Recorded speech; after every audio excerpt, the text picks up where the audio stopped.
Good evening. Good to see you all this evening.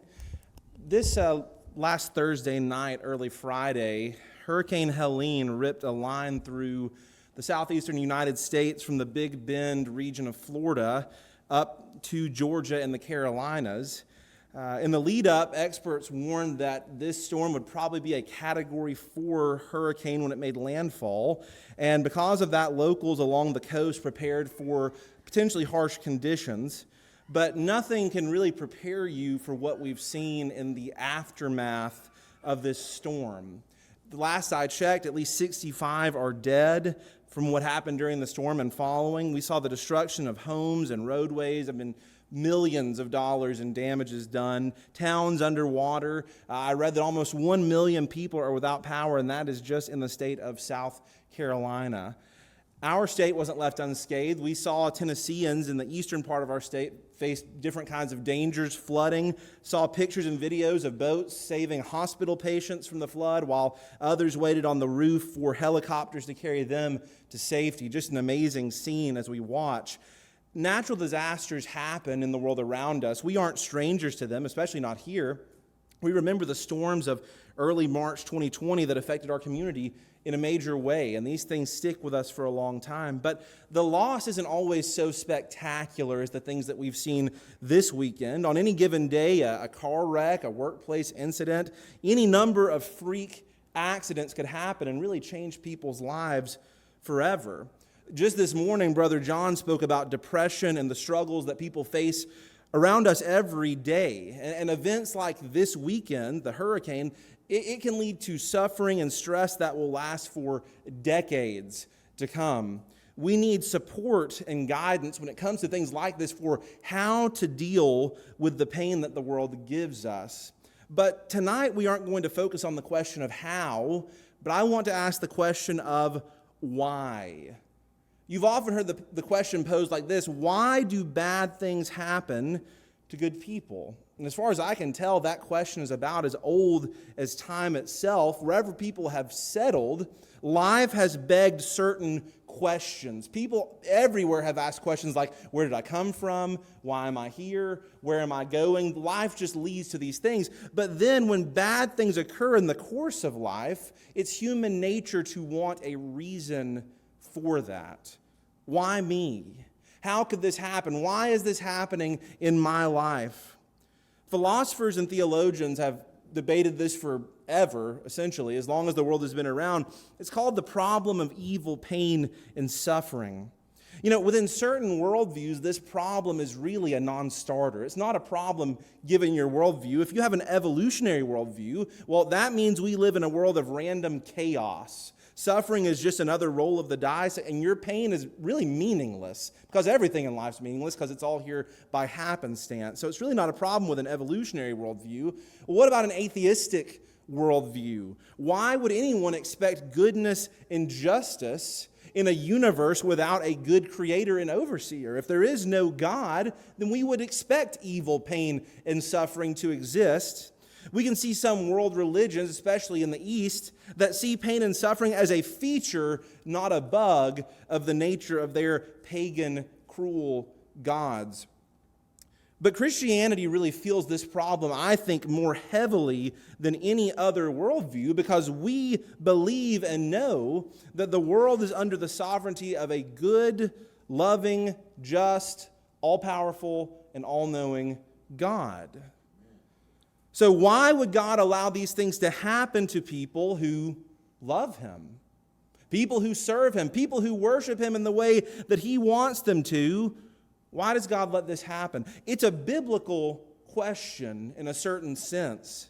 God's people have asked throughout the pages of Scripture why God would allow these things to happen. This morning, again, Job was brought up, and Job wondered why God had taken everything from him at the drop of a hat. In Job chapter 7 and verse 20, Job said, "Have I sinned?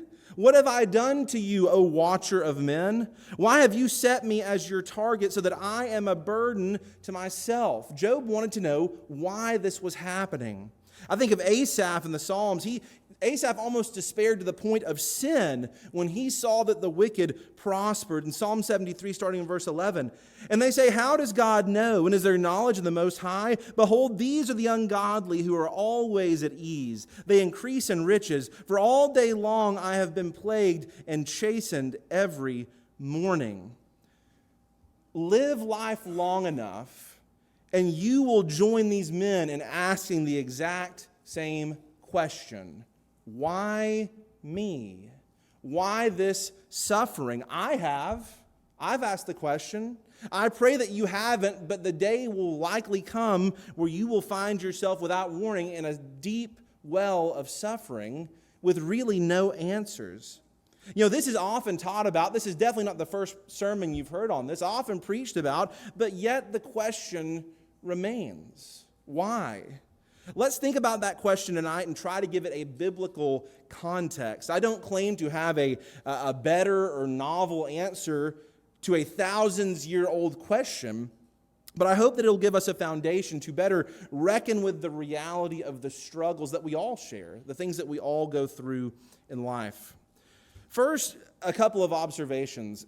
This discussion is not one that I think is particularly helpful for those that are right in the midst of intense suffering. If you are in the middle of intense suffering, you do not need an explanation of what adversity feels like. You know it. The people out east of us in the southeast, they understand adversity right now. They don't need a sermon as much as they need a helping hand. They need support. They need time to process their struggles. The fact that there are good and biblical answers to the question does not make that pain hurt less in the moment. It takes time and it takes help. No, the best time to consider suffering is from outside the ordeal, in hopes that when the time comes, when the trials come, we have built a trust in God that is going to endure through the pain that we're facing. So we have to remember that those that are in struggling, in suffering, need that helping hand first, and later maybe the conversation about the good that could come from their suffering. Next, I find it unhelpful to ask the question in this way: why do bad things happen to good people? As we said earlier, that's how you'll hear it. Why would a bad thing happen to a good person? For one, Jesus' response to the rich young ruler comes to mind. Why do you call me good? What is good? By what metric and standard are we to judge good? Because surely that would really have no bearing on general suffering that everyone in the world experiences. Good is not really a standard when we're asking good people that has anything to do with the question. This is really a karma-style way of thinking, and I think it's natural to human beings. This belief that if good is done, it'll be returned with good lived, right? We'll have good experiences. We'll have good times if we just do good. And we believe the same for bad. If we're bad, if we do bad things, if we hurt people, then we'll reap that back as well, kind of one for one. I think about a situation of a blind man sitting begging in Jerusalem, and the first question that is asked is, did this man sin or was it his parents? Jesus says what? It's not the way it works. It's not the way it works. This week's hurricane reminds me of Hurricane Katrina. I was alive for that one in 2005. It was a Category 5 storm that absolutely rocked New Orleans. In the aftermath of that storm, I remember some people noting that, hey, New Orleans is one of the most sinful cities in our country. It's home to some of the most debaucherous sins that are performed right there in broad daylight during festivals like Mardi Gras and other things. Again, this makes sense to the human mind, and perhaps judgment was part of the equation there. Behave bad and suffer the consequences. But when you take that logic, what does that mean about our friends to the southeast? Are they being struck by Hurricane Helene for some kind of regional specific sin? We don't know. We can't know those things, and sometimes guessing is worse than not guessing. Some things we ought to leave to God. I think about the fact that Hurricane Helene was actually projected to hit Tallahassee. That's Florida's capital. They were ready to be hit head on by this hurricane and basically have their city destroyed. And yet, at the last minute on Thursday night, the storm diverted to an eastern path about 10 miles east of Tallahassee. So the people there were spared, and that's a great blessing. They could be thankful to God for that. But does that speak to their righteousness over the other people to the other way? No, it doesn't, right? The point is, we need not fret over these things. Jesus says that God sends his rain on the just and on the unjust, and rain can either make your day or ruin it. Depends on the day, right? But God sends it for all. Karma plays really no role in that. And so instead, let's not ask why do bad things happen to good people, because the simpler question rings just as true. Why does God let bad things happen to any kind of person? Why does God let bad things happen in the first place? Now, some bad things make sense to us as far as the logical standpoint. If we fall from a 20-story building and hit the concrete, we die, right? We understand the logistics behind that kind of suffering, and perhaps one ought not to have been up on top of a building they could have fallen off of. That makes sense in our brains. But could God have not intervened in the occurrence of cancer? A terrible disease, right, that takes so much from people. What about natural disasters? Again, ones that take dozens of lives or more. Could God not step in? Does he not have the power to change it? Well, the Bible leaves no room to believe that God is unable to work within the world and exert his will. Think about Jeremiah 32, verse 17. Ah, Lord God, behold, you have made the heavens and the earth by your great power and outstretched arm. There is nothing too hard for you. God's weakness is not the cause of evil and pain. But if God has power and is simply unwilling to intervene, is it due to a lack of love or interest for the sorrow of man, for the sufferings of humans? Not according to the Bible. Again, look at the prophet Isaiah in Isaiah 49. Sing, O heavens, be joyful, O earth, and break out in singing, O mountains, for the Lord has comforted his people and will have mercy on his afflicted. God's nature of love means that he comforts and cares for those who are troubled. He's not the source of it. It's not for lack of caring. No, he deeply cares for those who suffer. So it's not a lack of power. It's not a lack of interest on the part of God that contributes to suffering. So then why do we suffer? Why does pain exist? Let's look at the context the Bible gives to our question. First, I want to notice this. The Bible teaches us that pain and suffering arises from the nature of a fallen creation. The world is not as it always was. In Genesis chapter 1 and 2, we see God create the world, and God passes judgment on his creation. Everything he does, he looks at it and says, it is what? Good. It's good. God said the world was good, even very good. And so God made all living things, and he crowned the created order with man and woman living in the Garden of Eden. Inside the garden, we know that Adam and Eve, of course, they had access to all the trees of the garden except for the tree of the knowledge of good and evil, but specifically they had access to the tree of life. And Genesis chapter 3 tells us that when the fruit was eaten, it allowed human life to continue without the need for death, because God says in Genesis 3:22, then the Lord God said, behold, the man has become like one of us to know good and evil, and now lest he put out his hand and also take of the tree of life and eat and live forever. Consider for a moment, this didn't happen, but consider for a moment the possibility of Adam and Eve fighting off the temptation of Satan and continuing to live in paradise. Now again, this is speculation, but we can imagine them, with having free will, saying no, obeying God, doing what God said. In Genesis 1, before man had fallen, God had given Adam and Eve a job. Not only to tend and to till and to keep the garden, but God also told them, be fruitful and fill the entirety of the earth.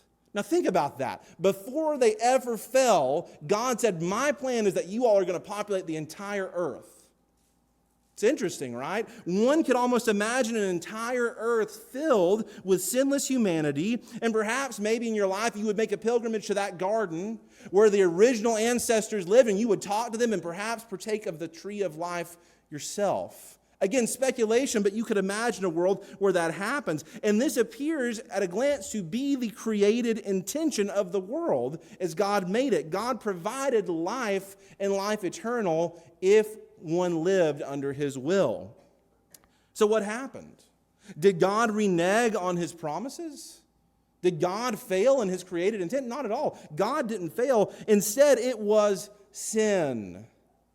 It was sin that brought the curse upon the creation, and it was sin that ejected man from the garden of God. From the very start of the conversation, this means that God is absolved of any responsibility for the origin of suffering and pain. It is not of God. God only provided good things for us. God only created good things in this world. It was our decision to transgress that goodwill and bring a curse upon the earth, a decision that continues to play out for all humans throughout history. All of us sin and fall short of the glory of God when given the opportunity. Now, the book of James tells us that all good things come from God. So we can thank God for anything good with a clear conscience. If it's good, it's of Him. But the same is not true for all suffering. It is not true to say all suffering comes from God. You've heard the story or a story like it. An elderly grandmother falls down the stairs in her house. There's no one around to help. She tries to call for help, but no one hears. And sadly, she passes away in her home in what is a very tragic situation. Nobody in line at the funeral home is going to tell the family that that woman died because of the sin in her life. No one's going to do that. No one would be that cruel. But someone might say, God must have decided that He needed her home in heaven more than we needed her here, and He just called her on home. That's what He did. Must we attribute every act of suffering to the hand of God? No. We don't have to say that God's intention and God's will was for great suffering for that person. Now, we can thank God for the peace of salvation and for the joy awaiting the deceased that are in Him without pinning the pain and the suffering on Him. We don't have to put that on God's tab. Rather, again, we must remember it's sin that brings pain and death into the world. If a world filled with disease, disaster, and death seems mismatched with a good God, then sin gives us the answer. Because the world isn't supposed to be that way. Something's broken, something's not right. It's not what God intended. It's sin that ruined it. A further comfort that this brings is the realization, again, that God is not the origin of every kind of suffering in our lives. Again, the cancer that so cruelly affects us and our loved ones isn't a byproduct of the good creation of God. It's not in the will of God for these evil things that take so much, but rather those things are a signpost pointing us to the deficiency that sin brought to the earth. It should not be lost on us that sin hurts people. Sin hurts people. It takes more from us than anything can. It leads us by the hand to an eternal grave. And sin was so rampant in corrupting the earth that God brought judgment in the form of a global flood. And often when we think about the flood, we think about the wrath of God poured out on sin. And that's true. God in justice did pour out His wrath, but the flood was also an act of love for God's people, because God needed to eradicate the sin that was hurting mankind. The violence, the hate, the transgression needed to be dealt with, and God did that for His faithful people to bring them through it safely. You know, the effects of the flood still linger in the world today. When we look at the climate, we look at these terrible natural disasters, earthquakes, all this loss of life, we remember that, again, this is not just because of happenstance, but is, again, a signpost pointing back to God having to deal with the problems that sin created when it appeared in the world. And so if suffering doesn't seem right, that's because it isn't. If the question torments us, it should, because sin brought suffering into the world, and sin is diametrically opposed to the will of God. But why were Adam and Eve allowed to sin in the first place? Again, if God can step in, why did God not step in before they sinned and said, whoa, let's not do this, let's not throw everything off? God didn't do that, because it's here we see the next reality about pain and suffering. And that reality is the existence of human will means that suffering is a possibility. God in His love gave us as humans the ability to make meaningful choices about our lives. We call it free will, but that's how I put it. God gives us meaningful choices. The way that some people talk about God, they would say, well, God doesn't really give you a choice. You really don't have any free will. But I don't see that that's what the Bible teaches. We aren't compelled into robotic reenactments of God's pre-planned decree, if you will, but rather we are given the chance to decide how we're going to live our life. And that makes our obedience meaningful. But it also opens the door for bad decisions that hurt us potentially and other people. A gunman enters a school and opens fire, killing young children in their classrooms. Do we shake a fist at God? Say, God, why would you allow this? The shedding of innocent blood is one of God's listed hates in Scripture. That's not of God. God hates that. God is set on avenging the innocent from the sinful acts committed against them, and yet God will not override the will of one who takes to commit this awful sin. Does that mean that God is totally unmoving in these situations? I don't believe so. The providence of God is extremely powerful. I often wonder, if not for God's providence and goodness, how many more accidents and disasters might happen on the earth every single day. Do you ever think about that? I mean, it's certainly not because of the goodness of the people around us that these things don't happen every day. It's certainly not because of the righteousness of our nation, right?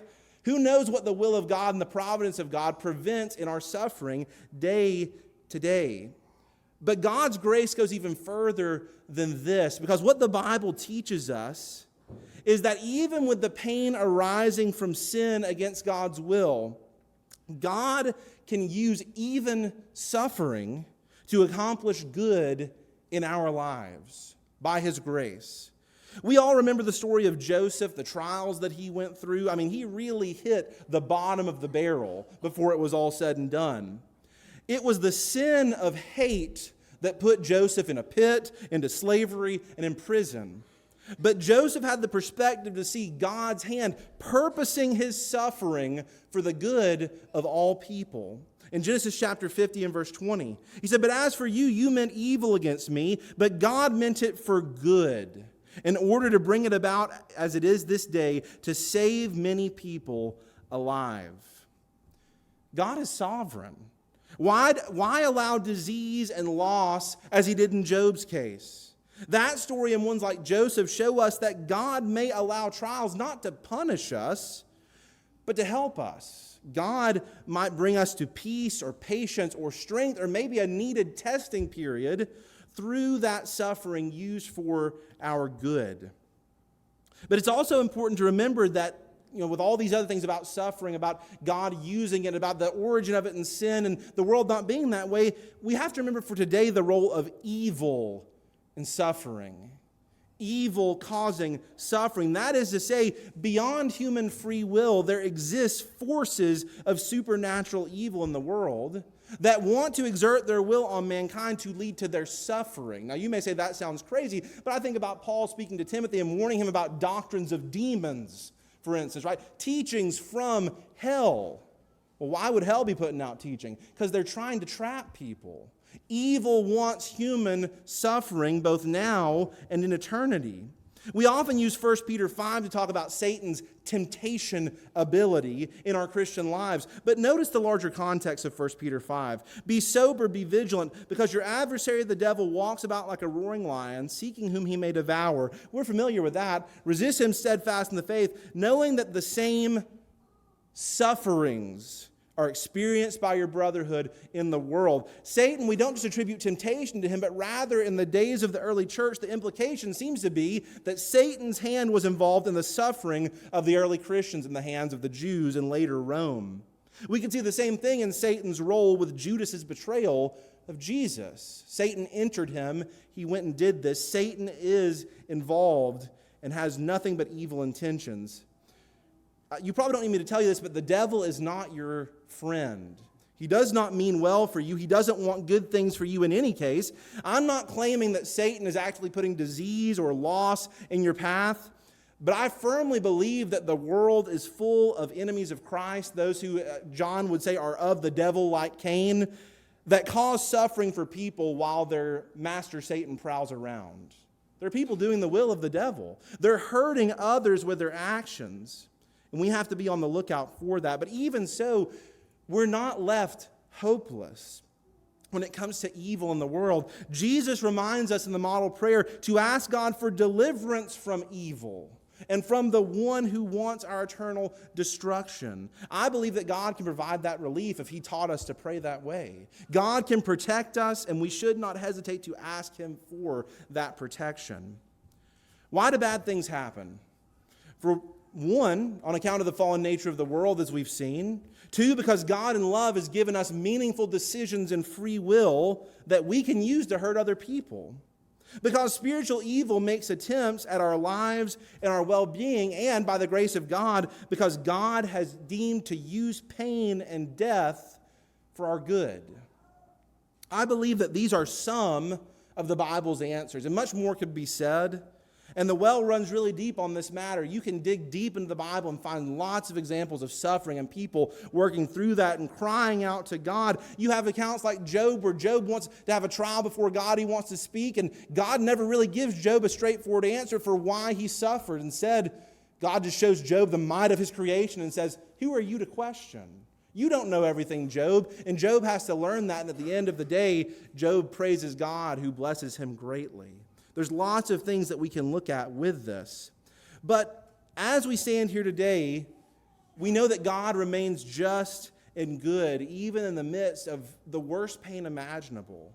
So what comfort can those who suffer feel during times of distress? We all enter them. As we said, there's those right now that are in deep suffering and distress. We may not be right now, but we may be next week. We may be tomorrow. Who can know? What comfort is there for us to have? I want to offer three things, and then the lesson will be yours. First, God recognizes and understands the distress of his people. If any book of the Bible shows God's compassion on hurting people, it's the book of Psalms. The very presence of Psalms in the Bible, I believe, shows us that God is not disgusted when the people who love him hurt and cry out in agony and confusion. God isn't disgusted with us. He doesn't hate us, but instead he loves us.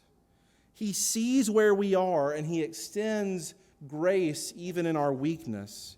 Just earlier, Mike read from Psalm 103.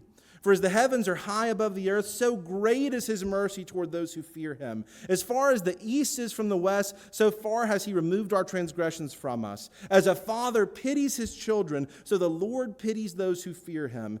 For he knows our frame, he remembers that we are dust. In Psalm 34, verse 17, it says, "The righteous cry out, and the Lord hears, and delivers them out of all their troubles. The Lord is near to those who have a broken heart," which is funny because sometimes when our heart's broken, it feels like God is farther away than he's ever been.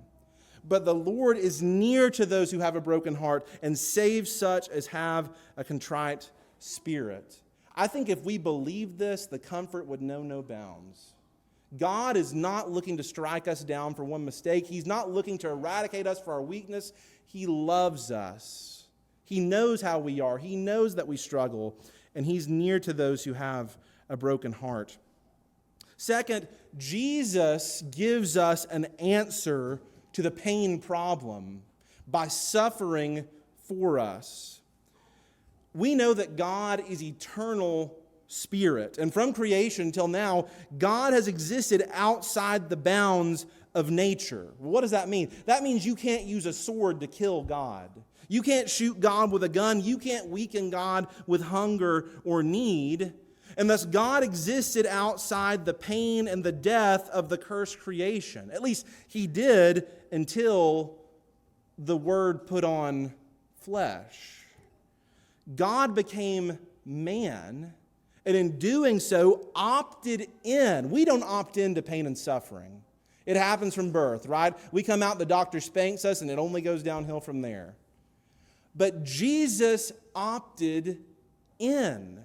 God opted in to the worst suffering that the world could offer. You've often heard it said when someone goes through a difficult time or they're a victim of some tragedy, you'll hear someone say, "It couldn't have happened to a better person. It couldn't have happened to a better person, this awful thing." But that phrase only really truthfully applies in the extreme and the suffering of Jesus Christ. Nothing worse could be done to anyone better than him. Totally sinless, God incarnate, completely undeserving of the pain brought by sin, and yet he came. He lived, He was scourged, beaten. He wore the thorns of the curse of Genesis 3 on his head in the form of a crown. He was nailed to a tree of death. God suffered. God hurt. And in the person of Jesus Christ, God died. I think of Isaiah chapter 53. He is despised and rejected by men, a man of sorrows and acquainted with grief. Man of sorrows, what a name for the Son of God who came. Why would an invincible God bear the weight of that curse? For you, for me, for us. That's why he did it. And because of that, he understands what it's like to hurt. You know that Jesus is our mediator between us and the Father, and he understands what it's like to suffer. Some people will say Jesus suffered so that we wouldn't have to. And I think in the ultimate eternal sense, that is true.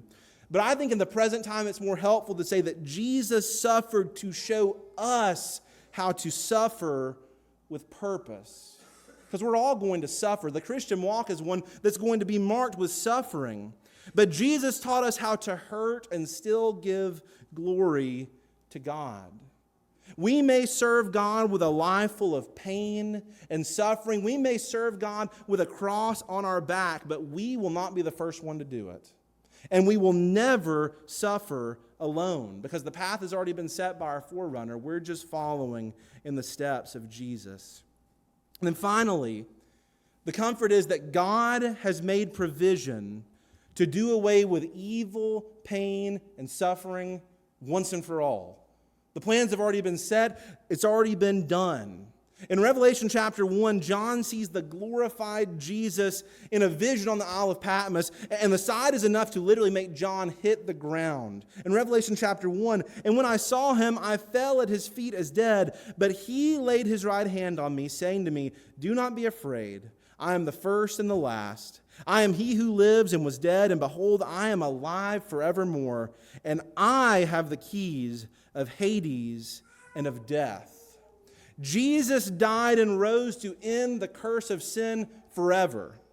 The bars of death could not hold him, and that means they will not hold us. I think of 1 Corinthians chapter 15. Then comes the end when he delivers the kingdom to God the Father, when he puts an end to all rule and all authority and all power. For he must reign till he has put all enemies under his feet. The last enemy that will be destroyed is death. Death does not survive the judgment day, not for God's people. Jesus will do away with it. There are times when the weight of pain and death are so heavy that it's almost a struggle to breathe. We feel so weighed down by the pain of our lives and the things that we're going through, we wonder if we'll ever see the light of day again. And for some people, they may not while they're on this earth. For some people, that's not going to come in this lifetime. But God has made a promise to his people to eradicate suffering forever and ever. We know the verse, Revelation 21 and verse 4. And God will wipe away every tear from their eyes. There shall be no more death, nor sorrow, nor crying. There shall be no more pain, for the former things have passed away. Then he who sat on the throne said, behold, I make all things new. And he said to me, write, for these words are true and faithful. And they are true and faithful. The problem of evil, pain, and suffering is a real problem. People face it today, and they'll face it as long as the world keeps turning. But by the grace of God, it won't always be a problem. It won't be a problem forever. There's a day ahead of us where God has promised a glorious new life that is never going to be quenched. And that truth can be our light. No matter how dark of a tunnel we're in, no matter the valley that we're currently facing, that truth can be light enough to guide us all the way to that home. So the question tonight is, will you be there? Are you going to be in that place where there is no more pain, no more suffering, no more death? Are you going to inherit eternal life? Are you a Christian? Are you a servant of King Jesus? Have you been faithful to his call? We know one day that he's coming back. He's going to raise his people from the dead and present us to his Father. And that's the day where finally it can be said, "O death, where is your sting? O Hades, where is your victory?" The answer to all of our problems is Jesus.